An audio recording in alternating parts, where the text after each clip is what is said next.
Child injury cases and settlements are very different than claims where an adult is injured, but why?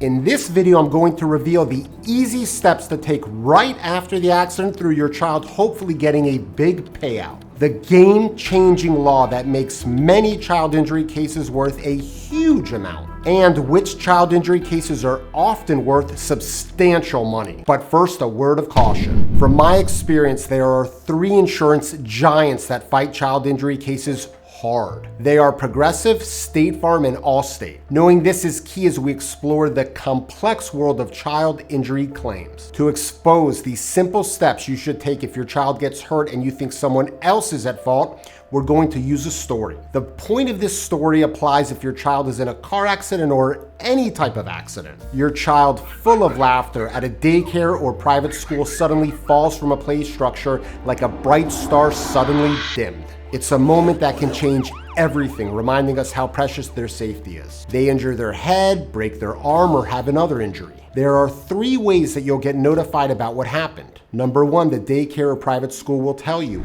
"No, my God, my son, what happened to him?" Number two, your child will complain of pain to you. Or number three, you notice your child is hurt. But did you know that state laws require the school or daycare to complete an incident report? Now let's assume that before this incident happened, there were many incident reports where your same child got hurt. But in those prior incident reports, they basically blame your child for walking into a desk or tripping over their own feet.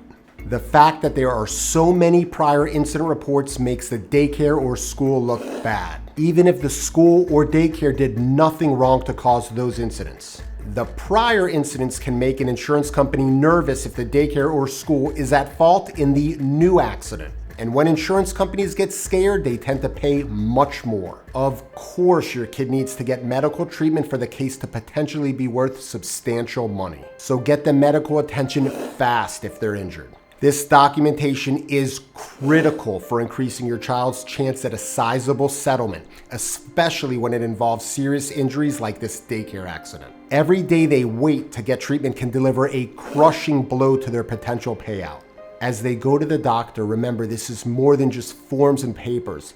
It's about caring for your little one and capturing their journey back to laughter and play. There's a game-changing law that often leads to many child accident cases being worth enormous amounts. To fully appreciate this, we first need to quickly look at adult injury cases. In many personal injury cases, the insurance company will blame you for causing your accident. But the kicker is this blame cuts down the value of your case. For example, if you're 40% at fault, the careless person or company only owes you 60% of the full value of your claim. Insurance companies often blame you even when you think you've done nothing wrong. But I have some good news.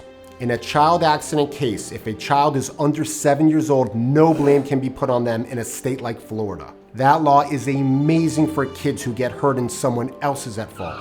Before you get too excited, you or your lawyer still must show that the other driver, daycare, or school was careless. However, they can't blame such a young child for the accident.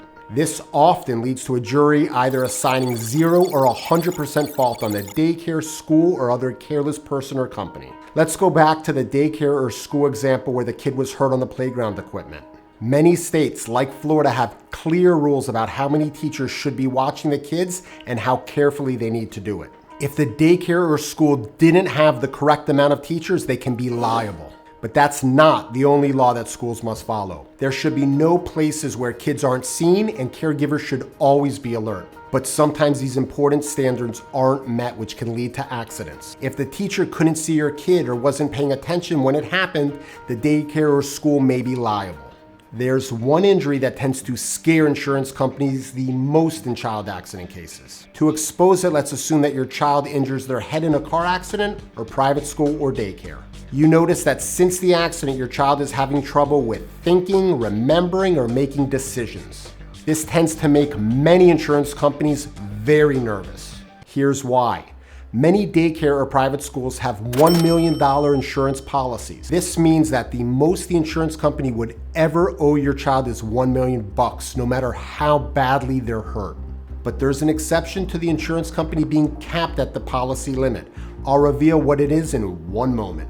But first, let's assume that after your kid's accident, they find it hard to remember things that they used to easily recall, have difficulty solving everyday problems, or find it challenging to concentrate. You take them to the doctor and they document this. You or your lawyer emails the daycare or private school's insurance company offering to settle for the $1 million insurance limit. The insurance company now faces a massive issue. They know there's a chance that a doctor may later say that over the course of your child's life, it may cost millions to get them the treatment they need. Getting a child the help they need if they have a brain injury can cost millions over the course of their life. If they don't pay the $1 million policy limit, they run the risk of your attorney winning over $1 million at trial. And if this happens, they may end up owing you more than the $1 million policy limit for failing to protect their insured. But there's also many challenges in child accident cases. Consider a playground incident at a daycare or school. A child hits their head, but the incident isn't reported properly. The daycare or school may deny that the injury even happened there. You're also likely going to need the court to approve the settlement, so you should quickly speak with an attorney. Did you know that pain and suffering usually makes up the largest part of a child's injury case? But most people are clueless as to which injuries often repeatedly pay the most for pain and suffering. And as a result, the insurance companies consistently pay your child less than their case is worth. I reveal the injuries that frequently pay the most in the video right here and in the link below, so watch it now. And if your child was seriously injured in an accident in Florida or on a cruise and you think that someone else may be at fault, click on the link in the description below to see if I could be the lawyer for your child.